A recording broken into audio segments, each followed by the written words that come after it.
বন্ধুরা, তাড়াহুড়ো আর ব্যস্ততার সময় সকালে মনে হয় কী টিফিন বানাবো। আজকে আমি তোমাদের দারুণ একটা টিফিন রেসিপি শেয়ার করে দিচ্ছি।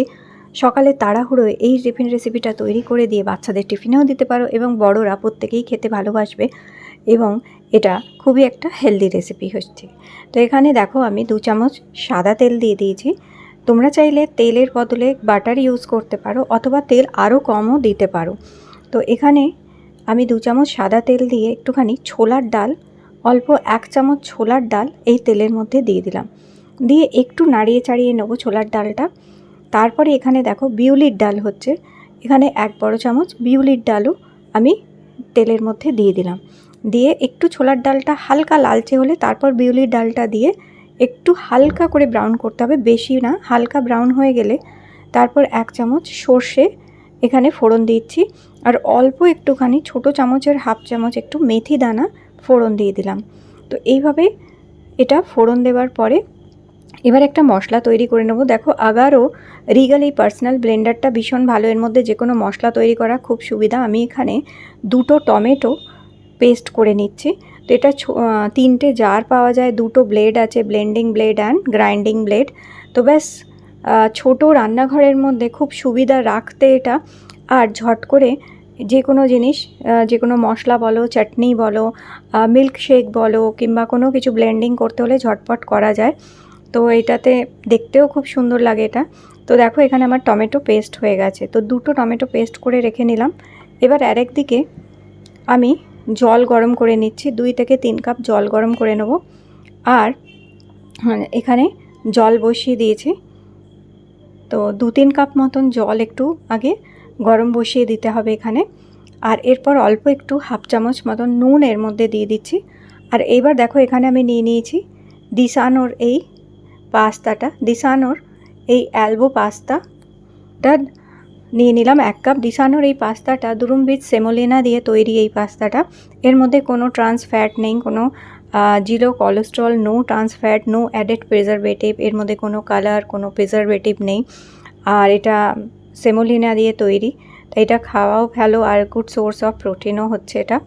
তো এই পাস্তাটা মানে স্টিক করে না, স্টিকি না, যে সেদ্ধ করার পর সময় চিটচিটে হয়ে যায়, অনেক বেশি গলে যায়, সেই জিনিস কিন্তু হয় না।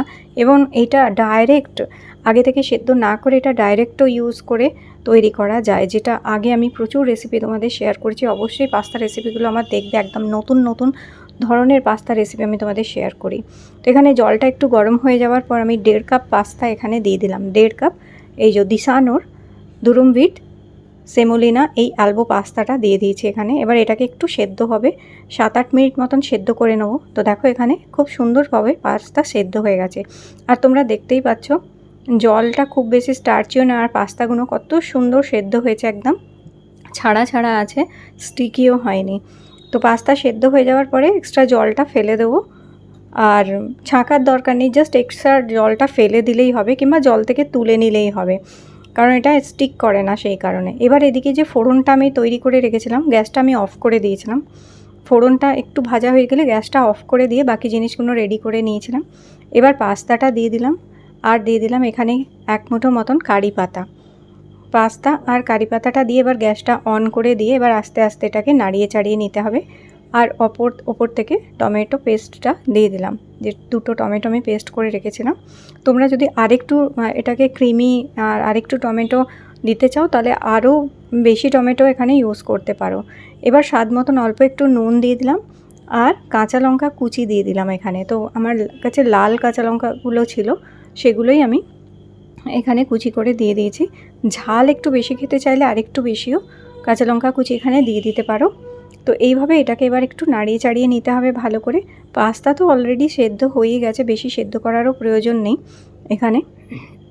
আর দেখতেই পাচ্ছ খুবই অল্প মশলা দিয়ে তৈরি করা, এটা খুব হেলদি একটা রেসিপি হচ্ছে। আর এবার এখানে আমি দিয়ে দিচ্ছি 1 চামচ সাম্বার মশলা। সাম্বার মশলা বাড়িতেও তৈরি করা যায়, ধনে গুঁড়ো, জিরে গুঁড়ো, ছোলার ডাল বাটা, এই সমস্ত কিছু, মেথি বাটা এইসব দিয়ে, অথবা বাজারে রেডিমেড সাম্বার মশলা পাওয়া যায়। তো 1 চামচ এখানে সাম্বার মশলা দিয়ে দিলাম, তাতে এটা খুব সুন্দর ফ্লেভারও আসবে, টেস্টিও হবে।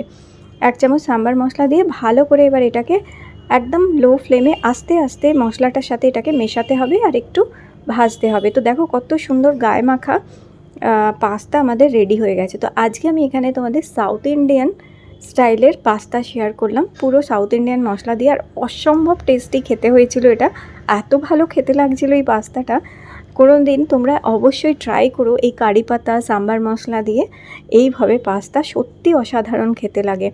তো যারাই সাউথ ইন্ডিয়ান ফুড খেতে ভালোবাসো তাদের খুব ভালো লাগবে এই পাস্তা রেসিপিটা। বাচ্চাদের টিফিনেও দেওয়া যেতে পারে এবং সকালে তাড়াহুড়োর সময়ও এইরকমভাবে পাস্তা তৈরি করা যেতে পারে। অবশ্যই ট্রাই করো। আজকের এই পাস্তা রেসিপিটি তোমাদের ভালো লেগে থাকলে লাইক দিও, চ্যানেলটি সাবস্ক্রাইব করে রেখো। আবার দেখা হবে তোমাদের সাথে নতুন একটা রেসিপির সাথে।